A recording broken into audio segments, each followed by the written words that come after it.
Good evening everyone and welcome back. आज साधारण ब्याज का पार्ट 3 डिस्कस करने वाले हैं और इसमें फिर से बहुत ही खूबसूरत क्वेश्चन लेने वाले हैं। हम अगले 10 क्वेश्चंस डिस्कस करेंगे। तो आइए पेन कॉपी लेकर बैठ जाइए साथ में। 21 नंबर क्वेश्चन डिस्कस करते हैं आज सबसे पहले हम, और 21 नंबर क्वेश्चन को रीड करते हैं। सबसे पहले, साधारण ब्याज दर पर 800 रुपये 3 वर्षों में 956 रुपये हो जाते हैं। यदि ब्याज दर को 3% से बढ़ा दिया जाए तो 800 रुपये उतने ही समय में कितने रुपए हो जाएंगे, ये पूछा है आपसे। ठीक है, तो ये कैसे आप सोल्व करेंगे इसको देखना। आपको ये पूछा गया 800 रुपये और यहाँ भी 800 है। ठीक है, समय उतना ही है जितना पहले था, लेकिन पहले 3 वर्ष दिए हुए थे तो बाद में भी 3 ही वर्ष रहेंगे। ये कह रहा है 956 हो जाता है। ठीक है, यानी ये मिश्र धन है, आप समझना इस बात को। पहले 800 रुपये थे, 3 वर्ष में 956 हो गए। ठीक, अब ब्याज दर को 3% से बढ़ा देगा तो फिर वही 800 रुपये उतने ही समय में सेम कितने रुपए हो जाएंगे, तो ये देखना है। तो देखिए, आज की इस क्लास में मैं बहुत ज्यादा डिटेल में नहीं जाऊंगा, मैं थोड़ा सा शॉर्टकट्स आपको समझाने की कोशिश करता हूं। तो देखिए, आपको इतना तो पता है कि आपके पास 956 तो हो रखा है पहले वाली रेट से। तो अब यहां पर ये गलती मत करना कि मैं रेट निकालूं पहले, फिर उस रेट में 3% जोड़ूं और फिर उसके बाद में मैं आंसर करूं। नहीं, ये वाला काम हम नहीं करेंगे। यहाँ हम सिंपल एक काम अगला करेंगे। देखिए, मैं यहां से डायरेक्ट इसको सोचना बता रहा हूं आपको। 800 रुपए, समय 3 वर्ष उतना ही समय बोला है तो, और 3% से बढ़ा देगा तो यानी आप 3 वर्ष में 3% और एक्स्ट्रा दे दोगे तो कितना परसेंट मिल जाएगा? 800 का 9% मिल जाएगा एंड दैट बिकम्स 72। और ये आपका एक्स्ट्रा अमाउंट हो गया, ये एक्स्ट्रा। ठीक है, ये एक्स्ट्रा हो गया आपका। कितना हो गया टोटल? 8, 2 एंड 1 0। तो ये आपका आंसर आ गया सी। ये कैसे आया अब आप समझना, इसको मौखिक ही बना सकते थे आप। देखना, सबसे पहले 800 रुपए 3 वर्षों के लिए इतना हो गया। ठीक है, ये आपके पास लिखा हुआ है पहले से ही, ये हो रखा है। अब आप ये मत करना यहां पर कि 156 रुपए 3 वर्ष में मिला तो 1 वर्ष में कितना मिलेगा, फिर आप इसको कहीं 52 रुपए करो, फिर आप रेट निकालो 800 से, फिर उस रेट में आप 3% जोड़ो, फिर 3 वर्ष से गुणा करके फिर आप ब्याज निकालो। तो ये एक बहुत गलत बात है। ठीक है, इस तरीके से आप करेंगे तो समय पर क्वेश्चन कभी नहीं हो पाएगा। और जैसा मैंने यहाँ पर लिखा हुआ है कि न्यू अप्रोच, तो न्यू अप्रोच का मतलब क्या है? इस न्यू अप्रोच का मतलब यही है कि हम डायरेक्ट ये समझे कि 3 वर्षों में 956 तो पहले की रेट से मिल रहा था, अब 3% की रेट अगर और बढ़ा देंगे हम, तो इसका मतलब सिंपल ये होगा कि 3 वर्ष में 3%, यानी इसमें हम क्या करेंगे? 800 का 3% और कितने वर्ष के लिए? 3 वर्ष के लिए और जोड़ देंगे। ठीक है, तो ये कितना हो गया? अब आप देखेंगे ये 800 का 9% हो गया, यानी 9/100। ये कितना आएगा? 72 एक्स्ट्रा मिल जाएगा आपको। तो ये डायरेक्ट आंसर आप इस तरीके से करेंगे। चलिए नेक्स्ट क्वेश्चन नंबर 22 पर चलते हैं हम। किसी धनराशि पर 7/1/2% वार्षिक दर से 6 वर्ष का मिश्र धन 11,600 रुपए है। उसी धनराशि पर 10% वार्षिक दर से 6 वर्ष में मिश्र धन क्या होगा? तो देखिए, जैसा मैंने आपको प्रॉमिस किया कि मैं सिर्फ और सिर्फ आज की क्लास में शॉर्टकट डिस्कस करने वाला हूं। ठीक है, क्योंकि ये क्वेश्चंस जब एग्जाम में आते हैं और अगर हमारे पास इन क्वेश्चंस के लिए 10-12 सेकंड का समय मिलता है हार्डली, तो उसी ही स्पीड में हम इसको यहां से सीखते हुए चलेंगे। तो ठीक है, देखिए 7.5%, आप ये समझना 7.5% 6 वर्ष, तो टोटल ब्याज कितना मिला आपको? 7.5 गुणा 6 और ये हो गया 42 और 3 कितना? 45% इंटरेस्ट हो गया। ये क्या हो गया? ब्याज। ये ब्याज हुआ। अगर इसमें मैं मूलधन जोड़ दूं तो मिश्र धन कितना बन जाएगा, ये बताइए मुझे। मिश्र धन, ये मिश्र धन मिल जाएगा। देखना, 100 पर 45 मिलता है। ठीक है, 45% का मतलब ये है। तो इसका मतलब अगर मूलधन 100 है तो ब्याज कितना है? 45 है। तो मिश्र धन कितना होगा? 145%। ये मान सकता हूं अगर परसेंटेज टू परसेंटेज बात करें तो। चलिए नेक्स्ट बात समझते हैं। अगर वो कहता है कि 10% वार्षिक दर है और 6 वर्ष में मिश्र धन क्या होगा, तो मैं अब देखिए अगला मिश्र धन मुझे चाहिए कौन सा? अगला ब्याज कितना चाहिए? 10 गुणा 6 यानी 60% ब्याज चाहिए। 60% ब्याज का मतलब मिश्र धन क्या करना पड़ेगा मुझे? 60% की, 160 की वैल्यू चाहिए। ठीक है, तो अब देखो सिंपल मैं ये देख रहा हूं कि मेरा जो पहले वाला ये वाला था ये कितना है 11600, तो मैं ये देखूंगा 11600 जो मिला है मुझे वो तो 145 की वैल्यू है, तो एक की वैल्यू क्या होगी 145 का भाग लगेगा और मुझे ये वाला समझो 10% 6 वर्ष में कितना बनता है 60% बनता है, और अगर मैं इसमें 100% मूलधन जोड़ दूं तो 160 की वैल्यू क्या होगी ये आपको पता करना है। तो अब इसको आप सोल्व करना, देखिए कैसे सोल्व करेंगे। मैं इसको अगर 5 से काटूं तो ये 29, और मैं अगर इसको 5 से काटूं तो 3 और 2 32 32 आ गया। अब ये 29 4 जा 116 हो जाएगा ये, और 2 0, और 32 गुणा 4 होगा 32 और 32 64 64 और 64 128, ये रहा ऑप्शन आपको दिख गया होगा 12800, ये आंसर करेंगे। तो देखिए इसको दोबारा देखना क्या किया है मैंने, सिंपली नेक्स्ट उस पे चलते हैं हम। कोई राशि निश्चित किसी निश्चित दर से 6 वर्ष में 178% से बढ़ जाती है, उसी दर से 12,000 रुपए की राशि पर 3 वर्षों का साधारण ब्याज क्या है। तो मुझे तो सिंपल एक चीज दिख रही है, यहाँ से 6 वर्ष है और 178% हो गई है, ये तो क्या है ये मिश्र धन है, इतना हो गया 178। तो देखिए 100% तो मूलधन रहा होगा। अब बातों को ध्यान से सुनना, आपको समझ आएगा, हर एक बात लिखने की नहीं होती।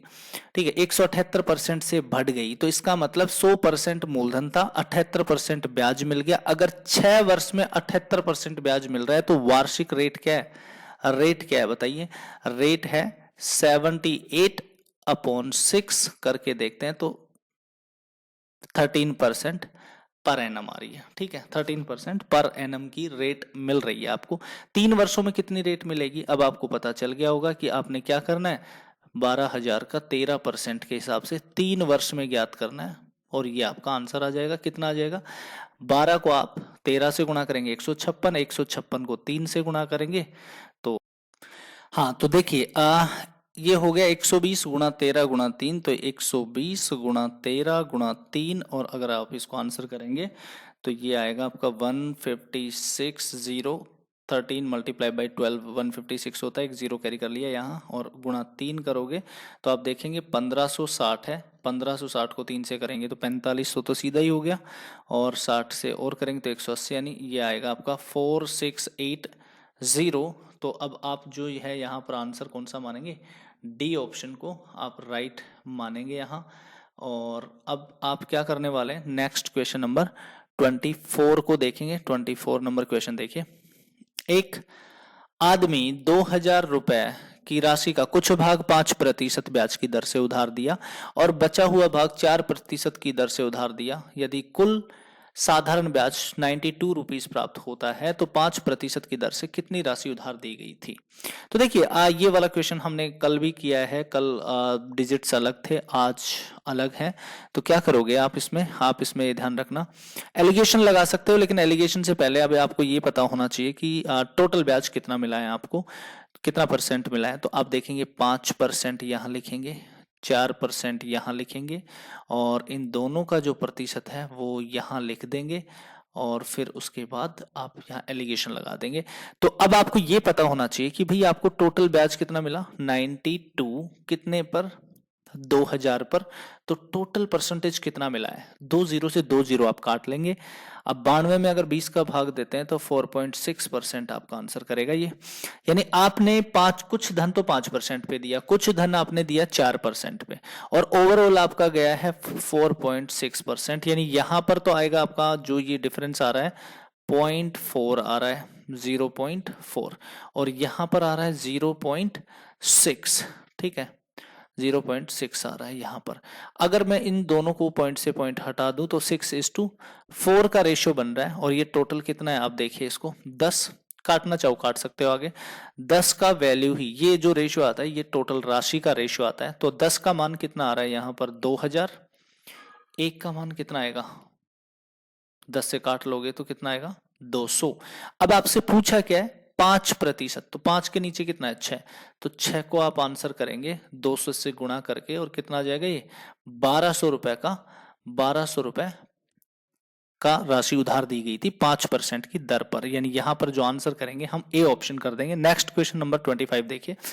850 रुपए की राशि, 850 रुपए की राशि किसी दर से 5 वर्ष में 1250 रुपए हो जाते हैं। यदि ब्याज की दर 5% बढ़ा दी जाए तो 4 वर्ष के बाद कितनी हो जाएगी? तो मतलब समझना इस बात का फिर से, जैसे पिछला क्वेश्चन ये वाला किया गया था, ये वाला क्वेश्चन जो किया गया था, कहाँ गया वो क्वेश्चन? हमने एक क्वेश्चन डिस्कस किया था एक्स्ट्रा, ये वाला, ठीक है। यहाँ पर 956 तो था ही, उसके बाद में हमने क्या किया था, 3% बढ़ाया तो उसमें 72 जोड़ा, तो उसी कैटेगरी का ये वाला क्वेश्चन है कि यहाँ पर आपके पास ये वाली बात समझनी है कि मैं सबसे पहले ये देखूंगा 1250 तो ये वाली राशि है और 850 रुपए आपने दिए थे, 5 वर्ष में ब्याज कितना मिला ये देखना है, ठीक है। 5 वर्ष में ब्याज कितना मिल गया आपको? 1250 माइनस 850 बराबर ये मिल गया आपको 400 रुपए ब्याज। ये 400 रुपए ब्याज कितने वर्ष में मिले? 5 वर्ष में, ठीक है। तो 5 का अगर मैं भाग दे दूं यहां पर तो ये आएगा अपने पास 80 रुपीज, ये आएगा 1 वर्ष का ब्याज, 1 वर्ष का ब्याज आ जाएगा आपके पास 80 रुपए। मुझे उम्मीद है कि ये बात आप समझ पाए होंगे। 1 वर्ष का ब्याज 80 रुपए आ चुका है। अब अगली बात समझना, आपको टोटल ब्याज कितने वर्ष का चाहिए? 4 वर्ष का। तो आप मुझे ये बताइए, सेम अमाउंट वही है, ठीक है, लेकिन सॉरी प्रिंसिपल अमाउंट वही है, तो आपको 4 वर्ष का ब्याज अगर चाहिए इसी प्रिंसिपल अमाउंट पर, तो 4 वर्ष का ब्याज क्या मिलेगा? सेम रेट पर, जो रेट पहले वाली थी उस पर 4 गुणा 80 और ये बन जाएगा आपका 32 मतलब 320 रुपीज, यानी 320 रुपए आपको ब्याज के पे करने पड़ जाएंगे 4 वर्ष के बाद, ठीक है। एक बात ये समझ में आई होगी आपको, लेकिन ये तो पहली बात है। अगली बात तो यहां से शुरू होती है कि ब्याज की दर में 5% का इंक्रीमेंट करेगा और 4 वर्ष के बाद कितनी हो जाएगी, यानी अब आपके पास एक्स्ट्रा एक्स्ट्रा एक्स्ट्रा कितना है? 5%। 5% कितने वर्ष के लिए? 4 वर्ष के लिए, यानी 20% एक्स्ट्रा भी देना है आपको। तो वो क्या करोगे आप? 850 रुपए का 20% और निकाल लो आप, कितना आ जाएगा? 170, ठीक है। ये आपका दूसरा ब्याज था।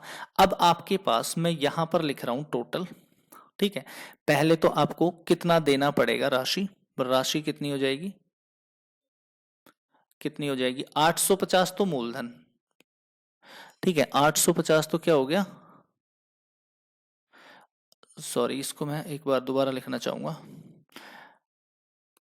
850 तो हो गया आपका मूलधन और 320 पहले वाली रेट से और नई रेट से जो एक्स्ट्रा मिल गया 5% 4 वर्ष के लिए 20%, वो कितना? 170 और जोड़ दो और ये इस तरीके से 800 300 1100 और एक 1200, 1250 और 70, ये हो गया आपका 1300, 1320 प्लस 20, ये 1340 रुपये आंसर कर गया। ये ऑप्शन नंबर हमारे पास ए है, ठीक है। नेक्स्ट क्वेश्चन नंबर 26 देखते हैं।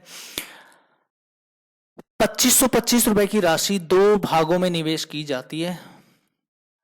पहले भाग पर 7% ब्याज की दर से 4 वर्ष के लिए प्राप्त साधारण ब्याज दूसरे भाग पर 6% वार्षिक दर से 7 वर्ष में प्राप्त ब्याज के बराबर है। दोनों भागों का अंतर ज्ञात कीजिए।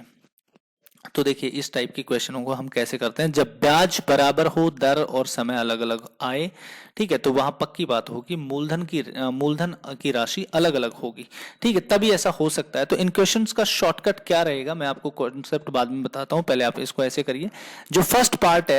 जो भी फर्स्ट पार्ट है, मान लो पहला एक मूलधन है प्रिंसिपल 1, उसका 7% ब्याज की दर से 4 वर्ष में टोटल ब्याज कितना मिलने वाला है? 28%। तो प्रिंसिपल 1 का 28% बराबर होगा प्रिंसिपल अमाउंट 2 के 6% गुणा 7 वर्ष, यानी 42% के बराबर। ये वाली बात आपको समझ में आ गई। अब आप जानते हैं रेशियो की वैल्यू की P1 की वैल्यू P2 के पास, P2 की वैल्यू P1 के पास। तो मैं क्या करूंगा, मैं यहां पर सबसे पहले मैं एक काम करने वाला हूं, वो है कि मैं इसको काट देता हूं। ये बनेगा 14 से कटेगा दोनों, तो ये 2 बनेगा और ये कितना बनेगा 3। तो P1 का P2 के साथ जो रेशियो है, P1 कितना है 3 एंड P2 कितना है 2, और दोनों P1 और P2 क्या है, प्रिंसिपल अमाउंट्स हैं, ये दोनों के दोनों मूलधन है, 3 और अनुपात 2, टोटल अनुपात दोनों की राशि कितनी होगी 5 यहाँ रेशियो में, वास्तव में कितनी है 2525। तो एक का मान कितना है, ये देखिए यहाँ पर आएगा एक का मान 505। तो यहाँ पर कह रहा है अंतर पूछ रहा है आपको दोनों भागों का, तो अंतर भी एक ही है। अब एक को भी अगर 505 से गुणा करोगे तो आपके पास आंसर क्या आएगा 505 रुपए आंसर आएगा। ये जब ब्याज बराबर था तब हमने ये शॉर्टकट यूज किया। ठीक है, अगला क्वेश्चन अगर हम देखें तो वो है हमारा 19,400 रुपए को 2 भागों में बांटकर पहले भाग को 8% वार्षिक ब्याज दर पर 5 वर्ष के लिए तथा दूसरे भाग को 4% वार्षिक दर पर 9 वर्ष के लिए कर्ज पर दिया गया। यदि दोनों भागों पर प्राप्त साधारण ब्याजों में क्रम से 3:7 का अनुपात हो तो दूसरे भाग की राशि ज्ञात करिए। देखिए पिछले क्वेश्चन में यहां पर साधारण ब्याज बराबर थे, बट यहां पर कोई रेशियो दिया हुआ है साधारण ब्याज का, तो क्वेश्चन अभी भी सिंपल ही है। कैसे करेंगे हम, P1 है हमारा, P1 को हम 8% और 5 वर्ष के लिए, तो मैं इस बात को डायरेक्ट लिख रहा हूं, कितना 8% गुणा 5 वर्ष, ये वाला जो अनुपात है P2 का मतलब दूसरा मूलधन, इसको हम क्या कर रहे हैं 4% वार्षिक ब्याज की दर पर 9 वर्ष के लिए कर्ज पे दे रहे हैं, तो हम इसको 4% और मल्टीप्लाई बाई 9। ठीक है, अब ये जो ब्याज आ रहा है ना पहला, इस ब्याज का दूसरा ब्याज के साथ क्या रेशियो है, वो है 3/7। ठीक है, अब हमने क्या करना है इसको, देखिए यहां पर परसेंटेज से परसेंटेज तो कैंसिल हो जाएगा, ये वाली बात तो आप समझ गए हैं। P1 का P2 के साथ जो रेशियो बनता है, देखिए 8 गुणा 5 40 है।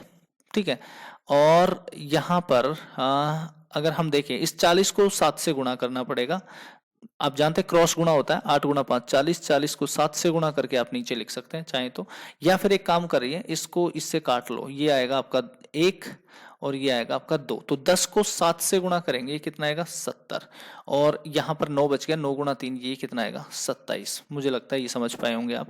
पहला मूलधन कितना है 27, दूसरा मूलधन कितना है 70। ठीक है, अब आपको यहाँ पर इतना ही देखना था कि दूसरे भाग की राशि क्या है, तो अब आपके पास 27 प्लस 70, ये जो राशि है वो कितनी बन रही है, ये बन रही है आपकी 97, और इसी की वैल्यू कितनी हुई है टोटल 19400, तो एक की वैल्यू कितनी आ रही है 200। तो अब आपको दूसरा भाग पूछा है, दूसरा भाग कौन सा है, दूसरा मूलधन कौन सा है, ये है 70 वाला, तो इसको आप 200 से गुणा करोगे तो ये आएगा आपका 14,000, ये आंसर आ जाएगा आपका। ठीक है, एक बार फिर से देखना अगर इस बात को नहीं समझ पाए हो तो, दोनों क्वेश्चन, पिछले क्वेश्चन और इस क्वेश्चन में क्या था, इस क्वेश्चन में दोनों के ब्याज बराबर थे, लेकिन यहाँ पर अनुपात में दे रखा है, तो कोई दिक्कत नहीं, आप यहाँ पर पहले मूलधन का साथ उसका ब्याज निकालेंगे, दूसरे ब्याज को ऐसे लिख देंगे, और ये बराबर ना करके क्या करेंगे, यहाँ देखो एक करते, बराबर का मतलब दोनों बराबर हैं तो एक करते, ठीक है, फिर वज्र गुणा करते तो बराबर आता, लेकिन इस बार 3/7 करके सोल्व कर लेना, फिर से देख लेना, अगर समझ नहीं आया तो नेक्स्ट क्वेश्चन की ओर चलता हूं मैं।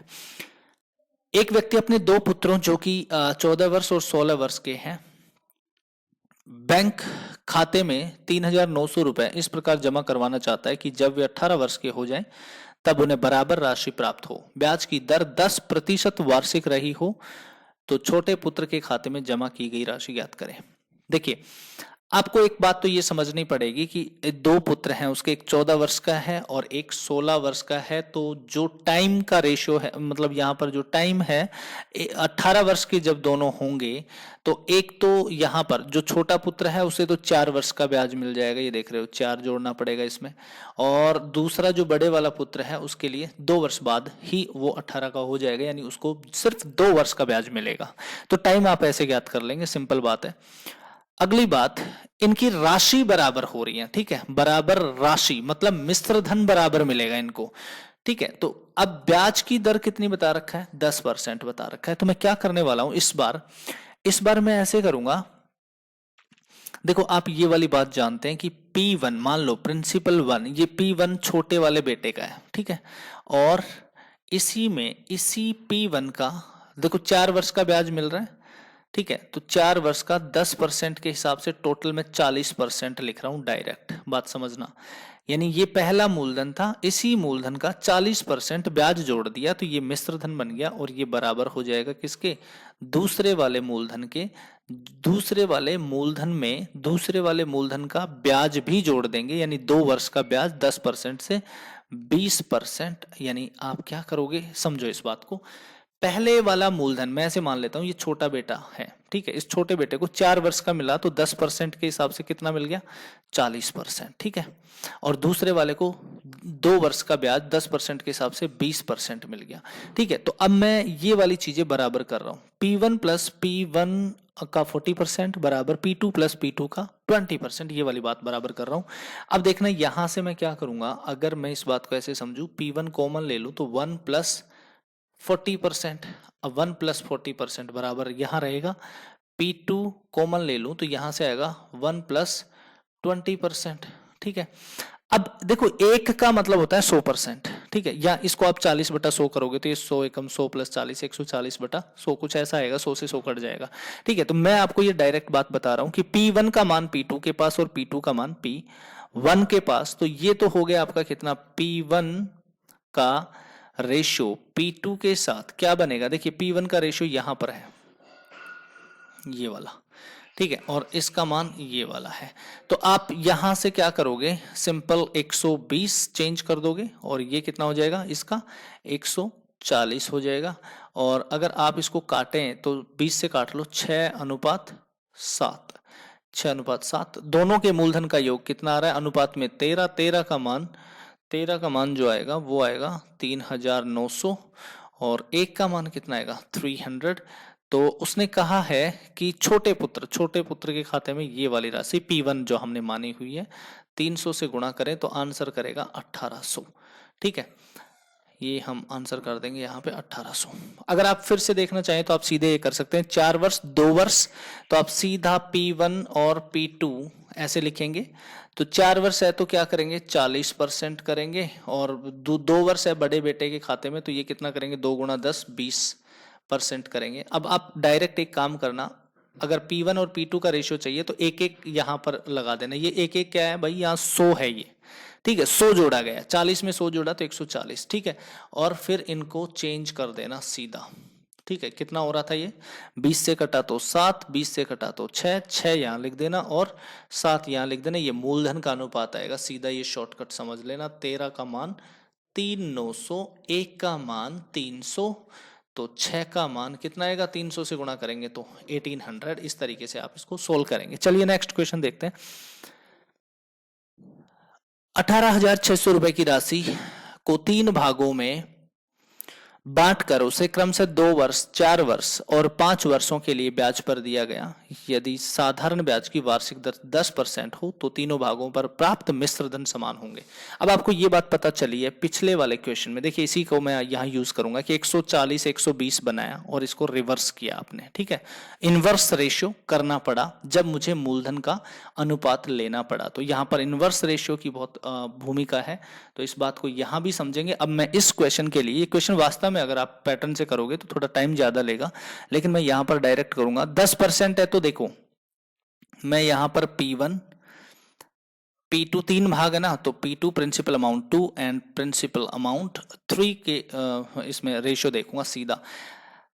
सिंपल समझना, 2 वर्ष 10% 20 बना देगा क्या, 20% बना देगा क्या, तो 20% को हम क्या लिखेंगे 120, और 120 का भी हम इनवर्स करेंगे तो 1/12, ठीक है, 1/120, ठीक। दूसरा 1/4 वर्ष के लिए 40%, तो 40% में हम 100 जोड़ेंगे 140, 1/140, और 5% 10%, सॉरी 5 वर्ष के लिए ब्याज दिया गया 10%, 50% ब्याज मूलधन जोड़ेंगे तो कितना हो जाएगा 150, तो फिर इसका उल्टा रेशियो करेंगे तो 150।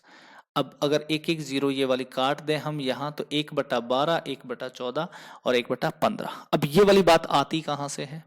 ठीक है, तो पिछले वाले क्वेश्चन में आपने ये समझा होगा, ठीक है, कि अगर हम इस तरीके से सोल्व नहीं करते तो इसकी एक पूरा जो प्रोसेस अगर हम यूज करेंगे तो बहुत सारा टाइम लगेगा, पहली बात। दूसरी बात, हम थोड़ा सा शॉर्टकट की तरफ चल रहे थे, तो ये वाली बात आपको फिर से देख लेनी है कि मैं ऐसे ही करता, P1 प्लस P1 का वहां पे जो भी था अमाउंट, यानी मैं यहाँ पे क्या करता, P1 प्लस P1 का 20%, ठीक है, बराबर होता P2 प्लस P2 का 40%, और फिर होता बराबर P3 प्लस P3 का 50%। इस तरीके से मैं क्वेश्चन को सोल्व करते हुए आगे बढ़ता, ठीक है। फिर मैं जब पहुंचता तो मुझे फाइनली यही रेशियो मिलता, P1 P2 और P3 का जो अनुपात मिलता, मुझे क्या मिलता, 1/120, 1/140 और 1/150। तो 0 0 ये कट जाते।